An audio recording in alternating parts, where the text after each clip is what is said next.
కాదు సార్. అంటే ఇప్పుడు ఒక బిగ్గెస్ట్ బడ్జెట్ కదా! నెవర్ బిఫోర్ బడ్జెట్ అని చేస్తుంది కదా! ఒక అంటే ఒక నిర్మాతగా ఒక ఫైనాన్షియల్ ఇది ఉంటుంది.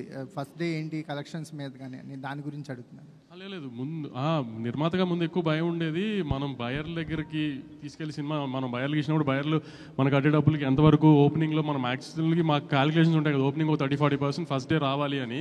సో దాని వైపే ఉంది ట్రెండ్ అంతా. So very happy with the current booking status and all. Nizam అయితే చాలా చాలా బాగుంది. ఆంధ్ర ఇప్పటి నుంచి పికప్ అవుతుంది బాగా.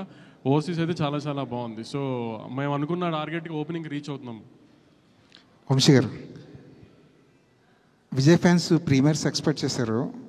మీరు కూడా ప్రీమియర్ ఉంటాయని ఒక హింట్ ఇచ్చారు, కానీ చివరిలో ఎందుకు ప్రీమియర్ లేవంటే ఏం చెప్తారు? అంటే యాక్చువల్లీ సాటర్డే ట్రైలర్ ఇచ్చిన తర్వాత సండే బుకింగ్స్ ఓపెన్ చేసిన తర్వాత టెంపో చాలా బాగుంది. మార్నింగ్ 7 నుంచి షోలు స్టార్ట్ చేసేసాం నైజాంలో. మార్నింగ్ 7కి షో వేసిన తర్వాత ఇంకా ముందు రోజు ప్రీమియర్ అనవసరం అనిపించింది. సో కానీ ఇంచుమించుగా యూఎస్లో షో స్టార్ట్ అయ్యే టైం ఇండియాలో 10:30-11 అవుతుంది. ఆ టైంకి స్టార్ట్ అయిపోతుంది. ఇవాళ నైట్ 10:30-11 ఇండియా టైంలోనే యూఎస్లో షో స్టార్ట్ అయిపోతుంది.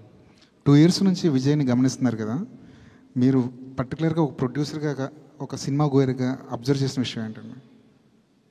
ఆయన కూడా మనలాగా ఒక నార్మల్ మనిషి. అనవసరంగా హంగామా చేసి దాన్ని ఇప్పుడు దాకా మీరు చూస్తున్నారు కదా, వారం 10 రోజుల నుంచి ఆయన అసలు చాలా నార్మల్ మనిషి. ఆయన అసలు హీరోలా కూడా ఇప్పుడు బిహేవ్ చేయరు. అసలు ఇంటర్వ్యూలు ఇవ్వకపోవడానికి మీడియాతో ఇలా ఉండి అలా ఉండే మీరు ఏమైనా గైడెన్స్ ఇచ్చారా? మీరు ఎందుకు అంతగా ఆయనకే పెద్ద టీములు తిరుగుతున్నాయి ఆయన చుట్టూ, మేము గైడెన్స్ ఏం అక్కర్లేదు. కానీ ఎందుకు ఇప్పుడు మామూలుగా ప్రమోషన్స్ అన్నీ బాగా చేస్తాం కదా. ఇప్పుడు ఆ ప్రమోషన్స్ అన్నిటికీ మెయిన్ గోల్ ఏంటి? మాకు ఓపెనింగ్ కదా.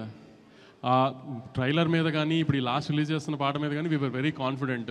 ప్లస్ ఏంటంటే ఆమె 1 week ముందే కళ్యాణ్ గారి సినిమా ఉంది. So we didn't want to disturb that మధ్యలో దూరి ఇది అంతా అని. సో అది అయిపోయిన తర్వాత ప్రమోషన్ స్టార్ట్ చేద్దాం అనుకున్నాం. అలానే ట్రైలర్ చేసి అలానే ప్లాన్ చేసాం. సో ఇంకా ఇంటర్వ్యూలు ఏని స్పేస్ అవుట్ చేసే టైం లేదు అసలు. చూశారు కదా ఇంకా మీరు కూడా, అందుకని ఇంకా